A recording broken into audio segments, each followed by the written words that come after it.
আমাদের হাতে আরও একটি ইমেল যিনি পাঠিয়েছেন নাম প্রকাশে অনিচ্ছুক লিখেছেন, আপনারা কেমন আছেন? আলহামদুলিল্লাহ।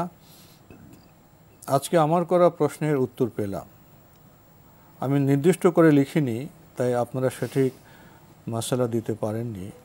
আসলে আমি সংকোচ করেছিলাম, পরে ভাবলাম আমাকে সঠিক মাসালা জানতে হবে। আমার এবং আমার স্বামী রোজা অবস্থায় সহবাস করি এবং তওবা করি।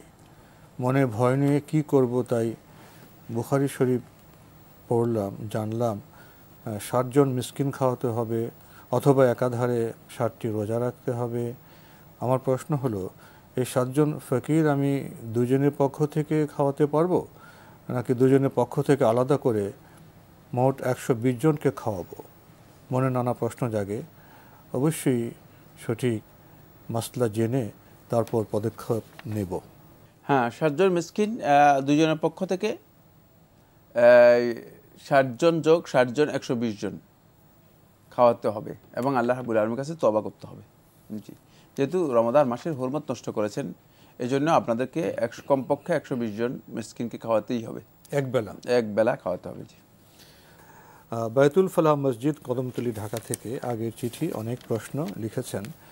মাঝে মাঝে মনে হয় এত সহজ কোরআন সুন্নাহর অনুসরণ, জীবন সহজ, আমল সহজ, এভাবে চলতে থাকলে আখিরাতেও জান্নাতে অনেক ফজিলত পাব, সব অনেক সহজ হবে। কিন্তু অপরদিকে আবার মাঝে মাঝে মনে হয় অনেক কঠিন সব কিছু, আমি গুনাহ করে ফেলেছি, অনেক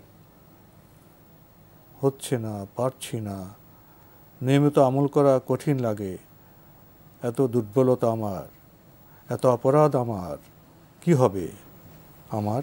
আপনি আসলে একটা নিজের একটা কি বলা যেতে পারে যে পরিস্থিতির কথা, মানসিক অবস্থানের কথা উল্লেখ করেছেন। ধন্যবাদ আপনাকে। বাকি এটা শয়তানের একটা ফন্দি। শয়তানের ফন্দিটা হচ্ছে এই, শয়তান আপনাকে যে এইদিকে নিয়ে যাচ্ছে, তা আমার অনেক গুনাহ হয়ে গেছে, আমার তো মনে হয় আল্লাহ তাআলা ক্ষমা করবেন না, আমার তো ইবাদতে কোনো লাভ হবে না, আমি তো জান্নাতে যেতে পারবো না, ইত্যাদি ইত্যাদি। এগুলো শয়তানের ফন্দি। না, শয়তান এই ধরনের ফন্দি করে মানুষদেরকে ভালো কাজ থেকে দূরে রাখার চেষ্টা করে। শয়তানের অপকৌশল অনেক, হতাশা সৃষ্টি করে। হ্যাঁ, হতাশা সৃষ্টি করে, ইবাদত থেকে মানুষদেরকে বিচ্যুত করার চেষ্টা করে।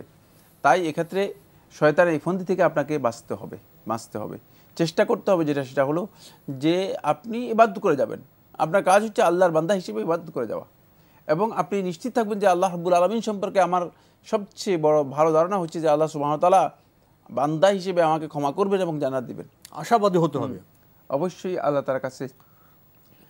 ইয়ারজুনা রাহমাত রাব্বিহ, তারা তার রবের রহমতের আশা করে, মানে আল্লাহ রাব্বুল আলামিনের রহমতের আশা করে তারপর ইবাদত করতে হয়। ইবাদতের পদ্ধতি হচ্ছে এটি।